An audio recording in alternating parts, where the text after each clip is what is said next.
Welcome to Plumas Eureka State Park. You're standing in the Assay office. This is Paul, and I'm Cliff. We're at the base of Eureka Peak. Eureka Peak, in 1851, they found gold up there on a small ledge of quartz. This is a picture over here of Tim Opie. His lunchbox in his left hand and a candle in the right hand. He looks like he just got out of the mine. His boots are still muddy. That's a Cornish lunchbox, and over here is a Welsh lunchbox, probably built the same in layers. The assay process, Paul will be doing that, and he'll teach you how to extract the gold out of this quartz rock. Other places in the United States and around the world, it's not in quartz, it's in limestone or granite. So it's not specifically always in quartz, but in the Sierra Nevadas it is. Assaying is really a testing process where we try and evaluate the amount of gold there is in a sample or a ton of the rock, which, as Cliff explained, is essentially quartz. So the process begins with a miner bringing in a sample of about a 15-pound bag of the quartz rock that's taken from one of the mine areas that they're beginning to work in, from about the 60 miles of tunnel that there is around these several mines here. The first thing we do is to break it down into this sandy consistency using various crushers, and this is what you would expect to find in the bottom of the riverbed.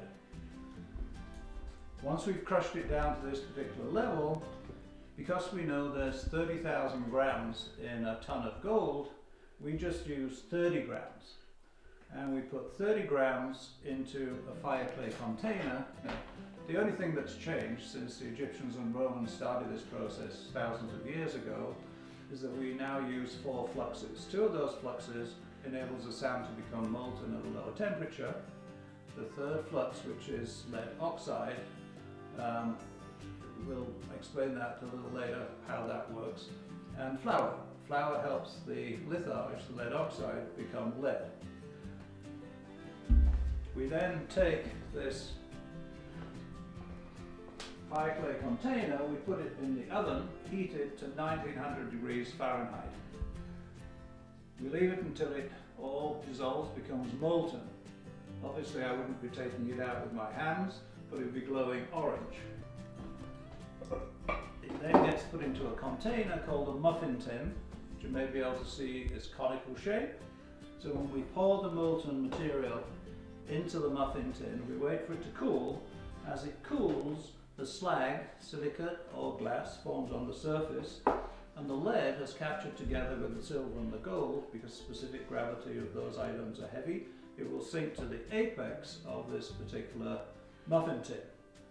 Once it's cooled, we'll take off the silicate or the glass, turn it over, hit it, and out will pop a button that will contain the lead, the silver and the gold, and any other precious metals that may have been in there.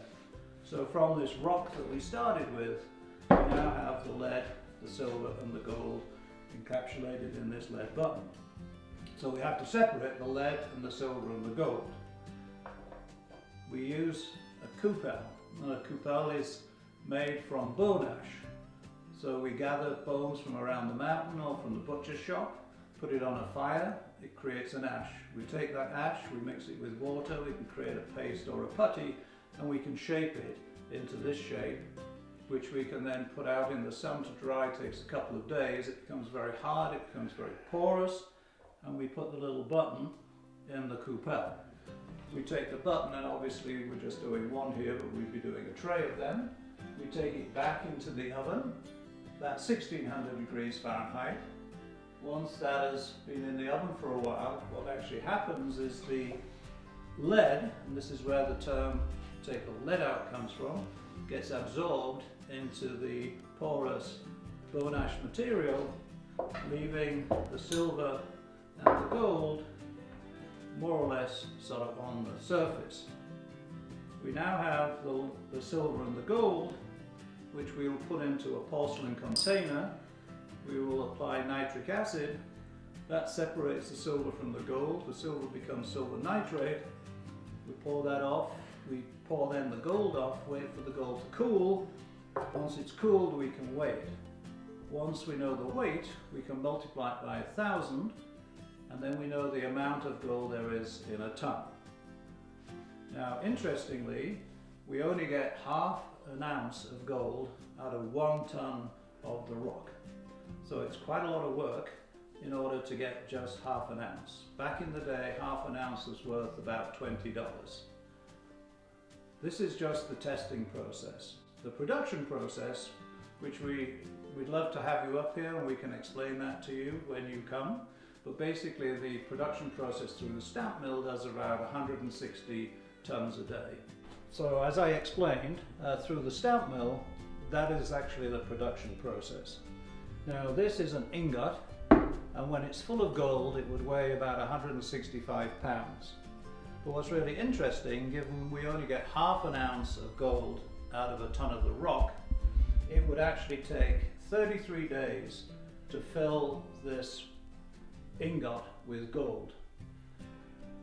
That ingot, at today's value, would be worth about $5 million in gold. Now, over the time between 1870 and when the Sierra Buttes Mining Company sold off the mines to individuals, we took, as Cliff mentioned earlier, $25 million of gold out of these mines. In today's value, that's between $2.2 and $2.5 million, because we're almost at $2,000 an ounce here in December 2023. So you can just imagine the amount of work that it takes a month to fill up this ingot, but it's worth $5 million per month in today's value. Now the mine continued on after the Sierra Buttes Mining Company had sold it until the US joined the Second World War in 1941. At that time, all gold mines across the US were closed. The price of gold was frozen at about $43 an ounce. After the war, most of the mines did not reopen. They were either full of water or the economic cost was too great in order for them to reopen. This is really a introduction to the assay process. So come visit us at Plumas Eureka State Park. We'd love to have you. Cliff, I and all the other assay office docents will be excited to see you. We will be opening again in the spring around Memorial Day of 2024. See you then. Thank you.